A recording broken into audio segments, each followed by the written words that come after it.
Don't quit until the miracle happens. Words of a Vietnam veteran, Purple Heart recipient, 9/11 World Trade Center survivor, and now author, Lieutenant Clarence Singleton, a true hero who has written his life experiences down for you to share and take a look back in time. And he joins me this morning. Good morning to you, and what an honor to meet you. Thank you so much for being here this morning. And you're a Sumter native. Yes, I am. From right here in the Midlands. Oh yeah. A local American hero in our backyards. Yeah. As we wrap up September, you know, many people can't help but think about September 11th. It's one of the biggest dates of this month every year. What goes through your mind when that anniversary comes around? Well, Janet, I lost a lot of friends on 9/11, so this time of year I always think about them. As a matter of fact, I was busy this September 11th, and I thought I was getting through it okay. Yeah. But then a few days later, I said, aha, I was eating everything in sight. Wow. So the feelings just, you know, changed forms. I was eating comfort food, you know. Well, you were awarded the Purple Heart, which we have here today. Tell me how that made you feel, and recount, if you will, some of the moments on 9/11 that led up to you being a recipient of this Purple Heart. Well, the Purple Heart, I was in the 2nd Battalion, 9th Marines in Vietnam, and I was hit 5 times, and I was awarded the Purple Heart. But what happened on 9/11, you know, after being home from Vietnam for several years, the memories and the dreams kind of faded away, not completely, but they were there. But after 9/11, it brought all the dreams and everything back. Yeah. One night I would have dreams about fighting in Vietnam. The next night a plane crashing. It was horrible. I didn't want to go to sleep a lot of times. Wow. And now you struggle with PTSD. Yes. Talk about that a lot, because I think a lot of veterans especially may go through that and not know that that's what they're dealing with.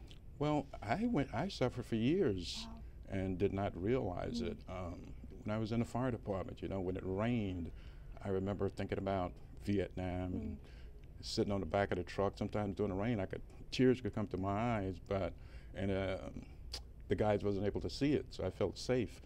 But not talking about it, I found out, could be a symptom of post-traumatic stress. Wow. And in the old days, they used to call it shell shock. You know, it's nothing like that at all. But now that I'm aware of it, you know, I can manage it. Talk about writing your book, and how was it to write this book, The Heart of a Hero, that is out now, folks?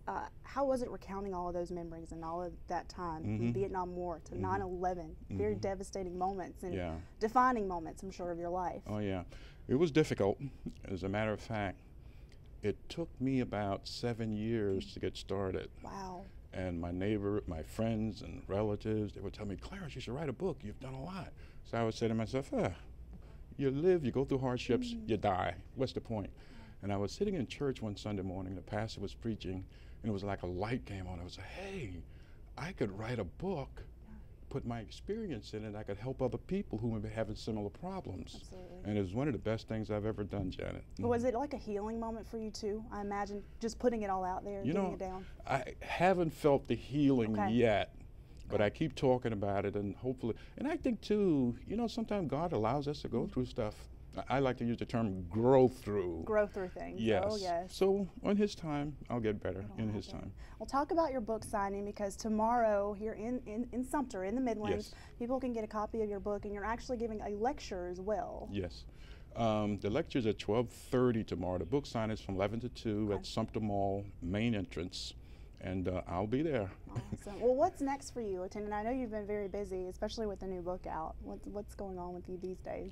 Well, my marketing person, which is my sister, is putting a lot of stuff together Miss for me. Ruby, very sweet woman. I had the pleasure of speaking with her. So I just tag along. You know, I take orders these days. You know, I'm not the fire lieutenant anymore, the Marine, so I take orders these days. There you go.